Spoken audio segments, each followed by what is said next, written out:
Good morning everyone. আজকের ব্লগটা শুরু হচ্ছে পার্ট 2 নিয়ে। এই যে এখন হালদি হচ্ছে, সৌরভের হালদি হচ্ছে। ওর অবস্থাটা জাস্ট দেখো ওরা কি করেছে, পুরো একদম তেলের পকোড়া করে রেখেছে। মানে এখন ওকে যদি তেলে ছাড়া হয় ওর পকোড়াটা বেরিয়ে যাবে একদম। এই যে দেখো ওর অবস্থা কি করেছে।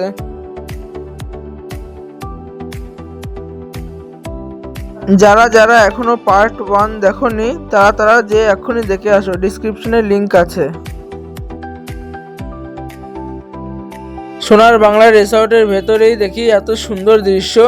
বেত গাছ লাগানো হয়েছে এখানে, বেত গাছ লাগিয়ে মাঝখান দিয়ে আবার রাস্তা বানানো হয়েছে।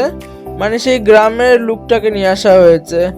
মানে গ্রামে যেরকম থাকে না ওই রকম একদম চারি সাইডে গাছ, দেখো আবার রাস্তা করেছে, চারি সাইডে বাঁশঝাড়, আবার মাঝখান দিয়ে রাস্তা, একদম ঠিক ওই ভাইবটাকে আনা হয়েছে।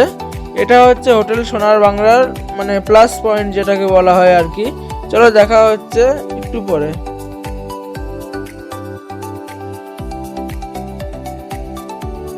দুপুরের খাওয়া দাওয়া কমপ্লিট করে আমরা যেই বসেছিলাম সেই শুনি কি পুল সাইডে পুল পার্টি হচ্ছে।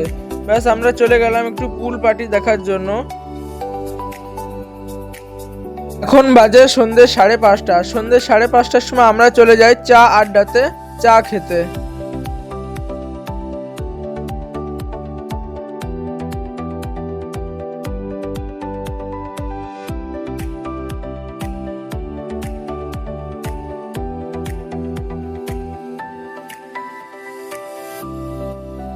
চা আড্ডা থেকে চা নিয়ে বসে পড়ি একটা টেবিলে চা খাওয়ার জন্য।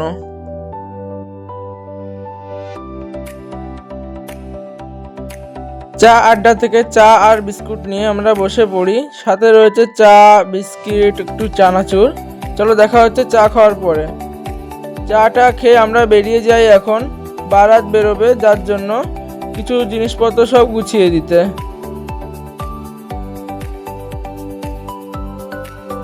ঠাকুর মশাইয়ের রুম থেকে আমি এই যে এই জিনিসটা নিয়ে নিই। এটা নিয়ে এখন আমি ঠাকুর মশাইকে দিতে যাব। এই যে এই ব্যাঙ্কুয়েটটাতে বিয়ে হবে আজকে।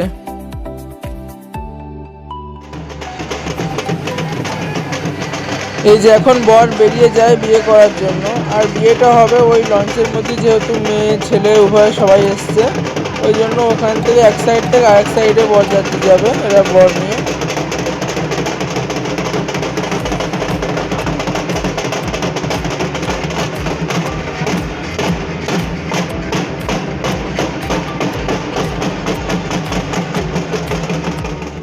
এই যে এই লাইট দিয়ে এই ডেকোরটা করেছিল না সৌরভ কি বারাত, এটা জাস্ট অসাধারণ করেছিল, দেখতে এত সুন্দর লাগছিল কিছু বলার মতন না।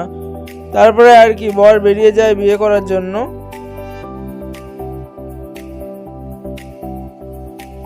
এখন বর বউ দুজনকে স্টেজে তোলা হয়েছে, ওয়ারমালা হবে ওই জন্য। চলো তোমরা ওয়ারমালাটা পুরো দেখো। আজকের ভিডিও এখানেই শেষ হবে। ওয়ারমালাটা শেষ হয়ে গেলে ভিডিওটা আজকে এখানেই শেষ হবে, আর সৌরভের বিয়ের ব্লগটাও এখানেই শেষ হবে।